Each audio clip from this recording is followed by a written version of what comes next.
Hello students, my name is Dr. Amit Vats, Assistant Professor in the Department of Applied Science and Humanities in ABESIT College of Engineering. Student हम discuss कर रहे हैं successive differentiation यानी nth time differentiation. इससे पहले भी हम दो वीडियो में nth टाइम डिफरेंशिएशन को फॉर्मूला को प्रूफ कर चुके हैं और उनको अप्लाई किया है, लेकिन इस वीडियो में हम कुछ इम्पोर्टेंट प्रॉब्लम को सॉल्व करेंगे जो बहुत ही इम्पोर्टेंट हैं, एग्ज़ाम पर्पस से एग्ज़ाम में आती ही हैं और थोड़ी सी अलग टाइप की प्रॉब्लम हैं। तो डिस्कस करते हैं। एक एग्जांपल है हमारे पास कि find nth time differentiation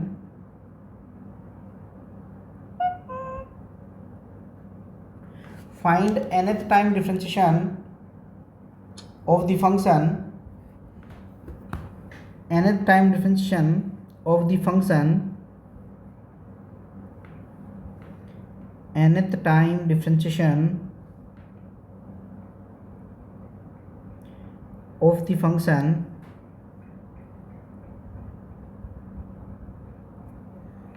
one upon x square plus a square.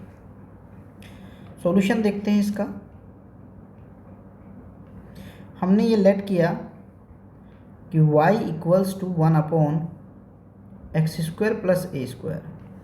इससे पहले जो प्रॉब्लम होती थी उसको हम यहीं से डिफरेंशिएट करते थे, लेकिन यहाँ पे एक्स स्क्वायर नहीं होता था। हमारे पास जो nth टाइम डिफरेंशिएशन का अभी फॉर्मूला है वो ये है कि अगर मान लीजिए one upon a x plus b हो और उसका nth टाइम करना हो तो minus one to the power n a to the power n factorial n upon a x plus b to the power n plus one. ये हमारी definition थी। अब हमें फंक्शन में ए एक्स प्लस बी की फॉर्म चाहिए, but यहाँ पे स्क्वायर में फंक्शन है। अगर फंक्शन हमारा स्क्वायर में है तो अब हम इसको कैसे सॉल्व करें। अगर बीच में होता माइनस तो हम फैक्टर का डेफिनेशन दे सकते थे, A square minus B square equals to A plus B, A minus B factor होते हैं, लेकिन यहाँ पे प्लस है। तो इसके लिए हमें एक कॉन्सेप्ट देना पड़ेगा। हम जानते हैं कि जो आई स्क्वायर होता है वो माइनस वन होता है। अगर हम आई स्क्वायर का मल्टीप्लाई आई स्क्वायर के ही साथ करें तो यानी माइनस वन की पावर टू यानी वन हो जाएगा। यानी हम कह सकते हैं कि i square into i square equals to one होता है, और चूंकि आई स्क्वायर माइनस वन के बराबर होता है तो माइनस के आई स्क्वायर इक्वल्स टू वन हो जाएगा। हम इस वन की जगह पे माइनस आई स्क्वायर रिप्लेस कर सकते हैं। अब ये रिप्लेस हम स्टूडेंट एक्स के साथ भी कर सकते हैं और ए के साथ भी कर सकते हैं, लेकिन अगर हमने इसको एक्स के साथ किया तो यहाँ पर a की फॉर्म बन जाएगी, फिर a की पावर n के लिए i की पावर n यहाँ पे फॉर्मूला हो जाएगा और फिर मुझे उसको सॉल्व करना पड़ेगा। तो उससे अच्छा ये है कि मैं इसको a एक मेरे पास कांस्टेंट है और कांस्टेंट में इस फॉर्मूले में कोई रोल नहीं है, तो मैं उस वैल्यू को यहाँ कांस्टेंट के साथ ले सकता हूँ। यानी मैंने इसको कुछ इस तरीके से लिखा कि y equals to one upon x square minus i square a square. Constant के साथ रखने से हमें ये फ़ायदा हो रहा है कि इसमें हमें डेफिनेशन में उसको यूज नहीं करना पड़ेगा। तो यहाँ पर जो हमारे फंक्शन के फैक्टर हो जाएंगे वो x minus i A x plus i a हो जाएंगे। अब हमारे पास क्योंकि दोनों ही लीनियर फैक्टर हो गए हैं तो लीनियर फैक्टर को nth टाइम डिफरेंशिएशन करने के लिए हमारे पास डेफिनेशन होती है। लेकिन स्टूडेंट अगर यहाँ पे देखें तो अभी हमें इसका पार्शियल फ्रैक्शन करना पड़ेगा। तो पार्शियल फ्रैक्शन में देखें तो हमने पार्शियल फ्रैक्शन चूँकि पढ़ लिया है, शॉर्टकट भी पढ़ लिया है, तो two i a into one upon x minus i a और minus one upon x plus i a हो जाएगा। तो इस तरीके से स्टूडेंट हमने उसके पार्शियल फ्रैक्शन कर दिए हैं। पार्शियल फ्रैक्शन करने के बाद जब आप उसे आगे सॉल्व करेंगे तो उसके लिए हमारी डेफिनेशन होगी कि differentiation nth time with respect to x। हमने x के रेस्पेक्ट में इसका डिफरेंशिएशन किया। जैसे ही x के रेस्पेक्ट में डिफरेंशिएशन होगा तो y का y n हो जाएगा, इक्वल्स टू जो कांस्टेंट है वो कांस्टेंट की तरह बाहर आएगा। इसमें मैं डेफिनेशन दे रहा हूँ, फार्मूला मेरे सामने है, तो फार्मूला जब यूज़ करेंगे तो -1 to the power n a to the power n a 1 हो जाएगा, factorial n upon x minus i a to the power n plus 1 हो जाएगा, और -1 to the power n factorial n upon x plus i a to the whole power n plus 1 हो जाएगा। तो इस तरीके से हम इसे सॉल्व कर सकते हैं। अभी स्टूडेंट हमने इसका nth टाइम डिफरेंशिएशन किया है, लेकिन जो ये कांस्टेंट i है ये हमने इसमें अपनी तरफ से डाला, तो इसके लिए हम इसे आगे सॉल्व कर सकते हैं। तो इसको सॉल्व करने के लिए कभी कभी तो ऐसा होता है स्टूडेंट कि जब हम इसको यूज़ करते हैं तो आंसर ही कुछ हमसे इस तरीके से मांग लिया जाता है, और अगर आंसर नहीं भी मांगा तो हम उसको इस तरीके से आगे और सॉल्व कर सकते हैं। क्या करना है, हमारे पास पोलर कोऑर्डिनेट्स होते हैं कि x की जगह r कोस थीटा और y की जगह r साइन थीटा को पुट किया जाता है, लेकिन y की जगह पे यहाँ पे a है। अगर मैं इस पूरी टर्म को सॉल्व करना चाहता हूँ तो ये रियल और इमेजिनरी पार्ट के साथ होगा, यानी मुझे पुट करना पड़ेगा x की जगह पे r कोस थीटा और a की जगह पर r साइन थीटा। इसका मतलब ये हुआ कि अगर मुझे इनको वापस रखना होगा तो r स्क्वायर इक्वल्स टू हो जाएगा a square plus x square, और अगर मैं दोनों को डिवाइड कर दूं तो टेन थीटा इक्वल्स टू हो जाएगा a अपॉन एक्स, और थीटा की वैल्यू हो जाती है tan inverse a upon x. हम इसको ऐसे सॉल्व कर सकते हैं। तो अगर मैं ये वैल्यू इसके अंदर दोनों रिप्लेस करूं तो ये कुछ इस तरीके से बन रहा है कि yn equals to 1 upon 2ia। Student ध्यान से समझिए क्योंकि ऐसी बहुत सारी प्रॉब्लम आपके सामने आने वाली हैं अभी।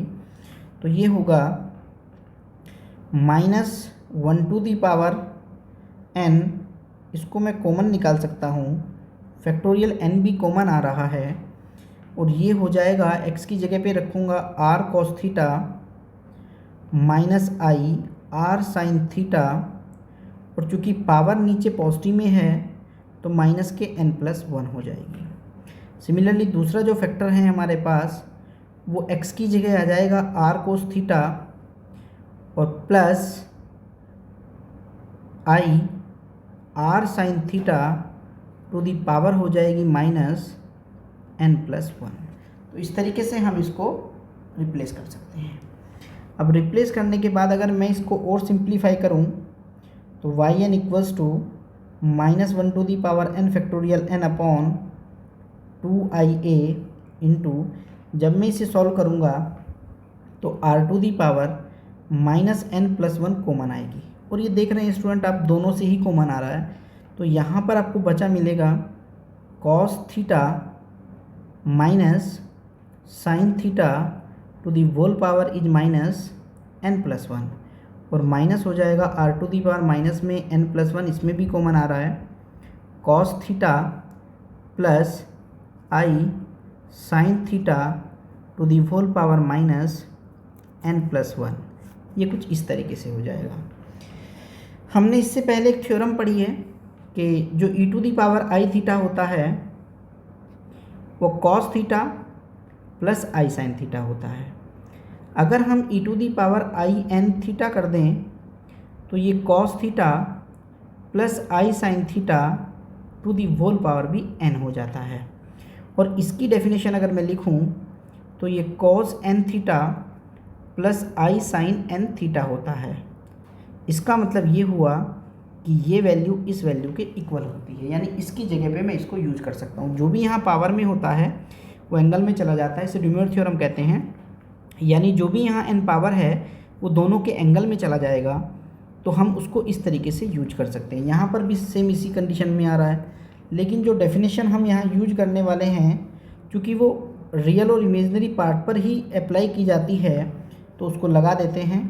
-1 to the power n common आएगा, factorial n upon 2ia r⁻n+1 common आ जाएगा और ये होगा cos n+1 theta minus sine theta होता है तो प्लस हो जाएगा प्लस साइन n+1 थीटा, और ये माइनस जब आगे जाएगा तो ये हो जाएगा cos n+1 थीटा, ये माइनस यहाँ आएगा और ये माइनस यहाँ जा कर के प्लस हो जाएगा, यानी plus i sign n+1 theta.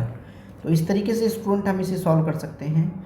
अब देखें तो ये दोनों कैंसिल हो रहे हैं, यानी ये वैल्यू इस वैल्यू से कैंसिल हो जाएगी और ये दोनों वैल्यू मिलके ट्वाइस हो जाएंगी, यानी ये होगा -1n factorial n/2ia r⁻n+1 2i sign n+1 theta. 2i से 2i कैंसिल हो जाएगा तो ये हो जाएगा -1n फैक्टोरियल n/a साइन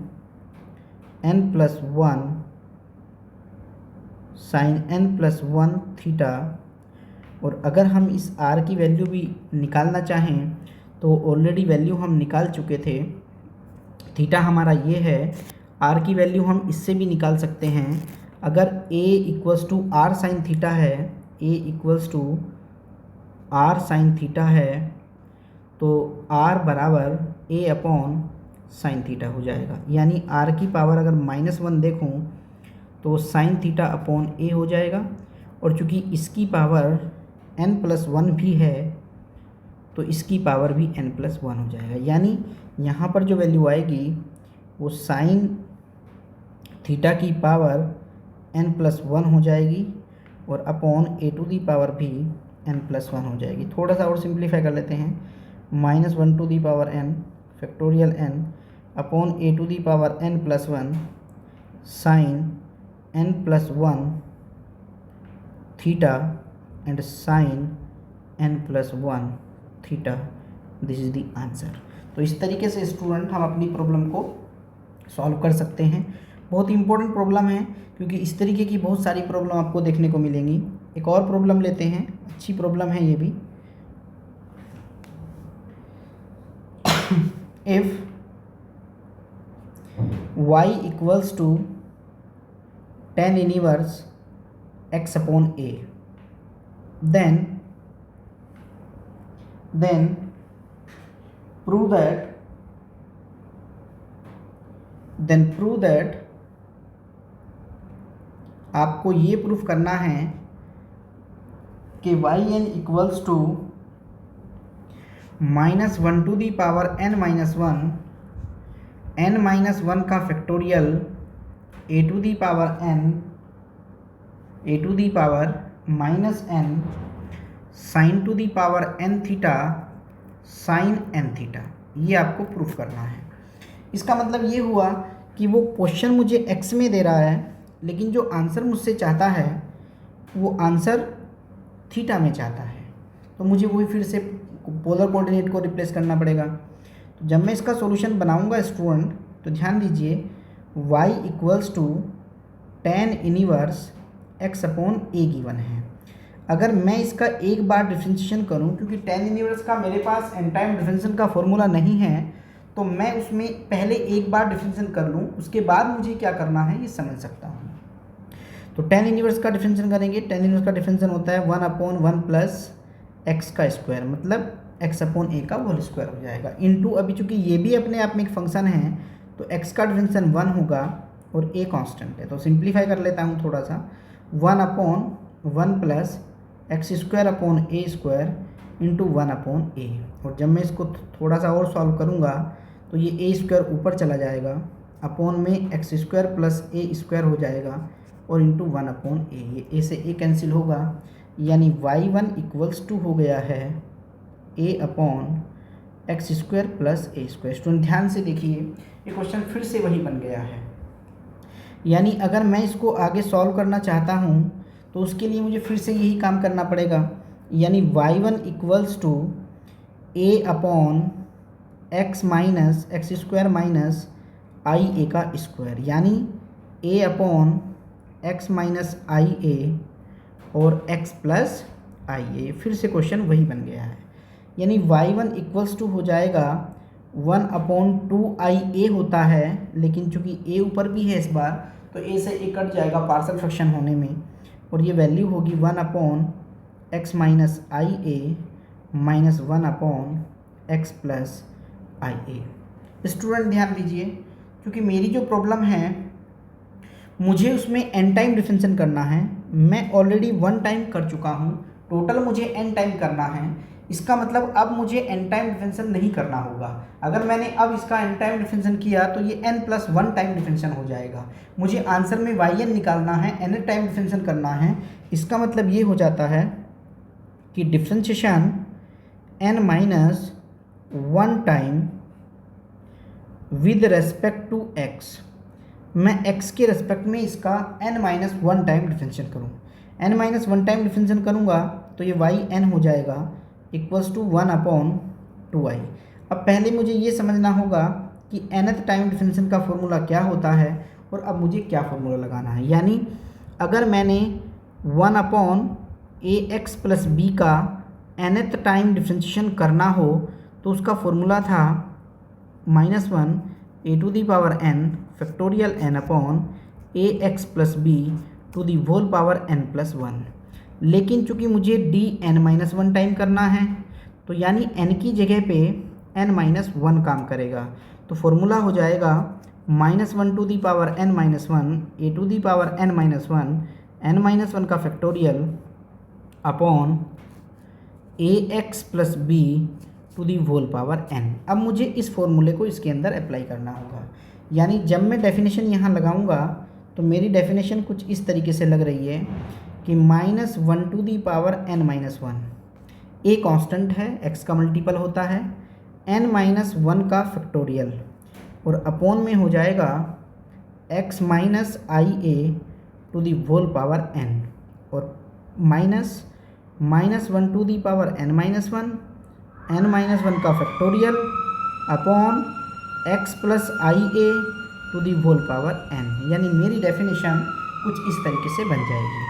अगर मैं इसमें से कुछ कॉमन निकालना चाहूँ तो -1 टू दी पावर n-1 का फैक्टोरियल कॉमन आ रहा है upon 2i into x minus i a to the whole power -n हो जाएगी minus x plus i a to the whole power -n हो जाएगी। लेकिन मेरा जो आंसर है, जो प्रूफ मुझे दिया है, उसने आंसर थीटा में मांगा है, तो थीटा में आंसर लाने के लिए मुझे फिर से वही काम करना पड़ेगा। मुझे पुट करना पड़ेगा x की जगह पे r कोस थीटा और a की जगह पे r साइन थीटा। यानी यहाँ से अगर मुझे r की वैल्यू भी निकालनी हो तो मैं a अपॉन साइन थीटा को यूज कर सकता हूँ, और अगर मुझे मान लीजिए नहीं चाहिए तो मैं नहीं यूज़ करूँगा। तो जब मैं इस वैल्यू को रिप्लेस करूँगा तो मेरा जो yn है वो बराबर हो जाएगा -1 टू दी पावर n-1 का फैक्टोरियल अपॉन 2i इंटू, यहाँ पर जब वैल्यू रखूँगा तो r cos theta minus i r sine theta to the whole power -n और minus r cos theta plus i r sine theta to the whole power -n। यानी -1 to the power n-1 का factorial upon 2i into r to the power -n common आ जाएगा, cos theta minus i sine theta to the whole power -n minus फिर r to the power -n common आएगा, cos theta plus i sine theta to the power -n। यानी हम इसमें से common निकाल सकते हैं r to the power -n, तो n-1 का factorial r to the power -n upon 2i into, फिर से थ्योरम लगा रहा हूँ, cos n theta plus i sine n theta minus cos n theta और plus i sine n theta. ये दोनों कैंसिल हो जाएंगे, दोनों मिलकर के 2i बनाएंगे, 2i से 2i कैंसिल हो जाएगा, यानी -n-1 का फैक्टोरियल r⁻n, एंड ये दोनों मिलकर के ट्वाइस हो रहे हैं, ट्वाइस से ट्वाई कैंसिल हो जाएगा sin n थीटा। क्योंकि r की वैल्यू हम ऑलरेडी निकाल चुके थे, a/sin थीटा है, तो फिर r⁻1 बराबर sin थीटा अपॉन a हो जाएगा। और चूँकि इसकी पावर -n में है तो ये sin थीटा अपॉन a हो जाएगा। यानी यहाँ पर जो फाइनल आंसर मिला yn = n-1 का फैक्टोरियल, इसकी जगह पे जब ये वैल्यू आएगी sin की power n theta sin n theta, और ये जो a की पावर n है ये भी a की पावर -n हो जाएगा। और यही मुझे स्टूडेंट प्रूफ करना था। तो इस टाइप की कई प्रॉब्लम आपको देखने को मिलेंगी यहाँ पर, इस तरीके से आप इसे प्रूफ कर सकते हैं। और भी प्रॉब्लम बहुत सारी हैं, आपकी बुक में दी गई हैं, आप उनको सॉल्व कर सकते हो इसी कॉन्सेप्ट का यूज़ करके। एक और हमारे पास बहुत अच्छी प्रॉब्लम है जो एग्ज़ाम में 2-3 बार पूछी गई है, तो उसको भी डिस्कस करते हैं। तो एग्जाम्पल है, ये अच्छी प्रॉब्लम है। उसने ये कहा कि if y equals to sin mx plus cos mx, sin mx plus cos mx, prove that, और उसने ये प्रूफ करने के लिए कहा कि yn equals to m⁴n into 1 plus -1n sin 2mx to the whole power 1/2। ये प्रॉब्लम 2-3 बार question paper में आई है। 2012 में आई है, 2014 में आई है। एक अच्छी प्रॉब्लम है, तो सॉल्व करना है इसको। और फिर उसने ये कहा ऑल्सो प्रूव दैट, यह भी आपको प्रूफ करना है, ऑल्सो प्रूव दैट कि y8 एट पाई पर, मतलब अगर n की जगह 8 रख दिया जाए और x की जगह पे पाई रख दिया जाए तो इसकी वैल्यू 1/2 टू दी पावर 31/2 हो जाती है, जबकि m जो है वो 1/4 है। तो हम इस प्रॉब्लम को सॉल्व कर सकते हैं। 2 पार्टों में इस प्रॉब्लम को सॉल्व किया जाएगा। तो सबसे पहले तो मैं पहले पार्ट को सॉल्व कर लेता हूँ। पहले पार्ट के लिए अगर देखें तो हमें y इक्वल्स टू गिवन है sin mx plus cos mx। अगर हम इसका डिफ्रेंशिएशन करें, differentiation nth time with respect to x, अगर हम x के रेस्पेक्ट में इसका डिफ्रेंशिएशन करें तो yn इक्वल्स टू हो जाएगा m⁴n sin mx plus n⁴2 और n⁴2 प्लस यहाँ पर हो जाएगा m⁴n cos mx plus n⁴2। तो इस तरीके से हमारी nth टाइम डिफरेंशिएशन हो गई है।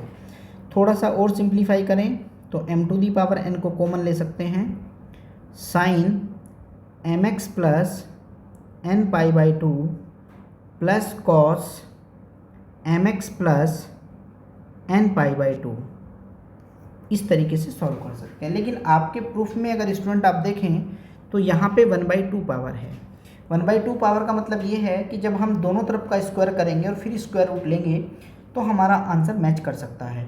यानी मुझे इसका स्क्वायर करना पड़ेगा और स्क्वायर रूट भी लेना पड़ेगा। उसी के लिए मैंने क्या किया, इसका मैंने स्क्वायर किया। स्टूडेंट ध्यान से देखिए, मैंने इसका स्क्वायर किया, मैंने इसका स्क्वायर किया और वहीं से इसका स्क्वायर रूट भी लिया, मतलब उसी टर्म का स्क्वायर किया और उसी का स्क्वायर रूट लिया, ताकि ना स्क्वायर करना पड़े और ना बाद में स्क्वायर रूट लेना पड़े।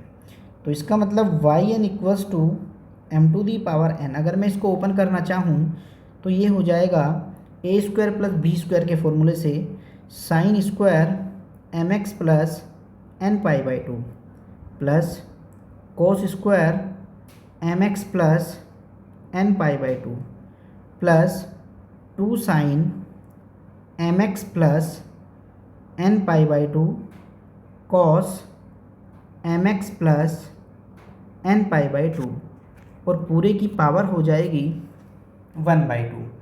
इसको थोड़ा सा सिंप्लीफाई और करें, y n equals to m to the power n sine square theta plus cos square theta 1 होता है, यानी इसकी वैल्यू 1 हो जाएगी। और 2 sine a cos b, 2 sine a cos a sine 2a होता है, तो ये sine twice of m x plus n pi by 2 हो जाएगा, और पूरे की पावर 1/2 है। तो स्टूडेंट अगर अब हम देखें तो जो वाई एन है m to the power n 1 + 2 जैसे ही अंदर जाएगा तो साइन 2mx प्लस एन पाई हो जाएगा। जैसे ही मैं n की वैल्यू दूंगा, n की वैल्यू हम कुछ इस तरीके से दे सकते हैं कि if n equals to 1, 2, 3, 4 up to and so on, तो ये इस तरीके से कुछ वैल्यूज आती जाएंगी। तो अगर n की वैल्यू मैं 1 देता हूँ तो ये साइन 180 प्लस थीटा हो जाएगा, जो माइनस साइन थीटा हो जाता है। अगर मैं 2 रख दूँ तो ये 2 पाई प्लस थीटा हो जाएगा, यानी जो प्लस होता है। यानी इसका मतलब ये हुआ स्टूडेंट कि y n equals to m to the power 1 plus minus, ये -1 टू दी पावर n या प्लस माइनस भी दे सकते हैं, साइन 2mx की वैल्यू ले रहा है। यानी हम इसे ये भी लिख सकते हैं, अगर और तरीके से लिखना चाहें, m to the power n 1 plus minus, यानी एक बार प्लस एक बार माइनस, एक बार प्लस एक बार माइनस, कुछ इस तरीके से ले रहा है। तो माइनस प्लस की फॉर्म ले रहा है तो माइनस प्लस ही दे देता हूँ। एक बार पहले माइनस आता है फिर प्लस आता है, और साइन 2mx हो जाएगा to the whole power is 1/2। तो ये हमारा प्रूफ है जो हमें पहला प्रूफ करना था, तो हमने उसको प्रूफ कर दिया है।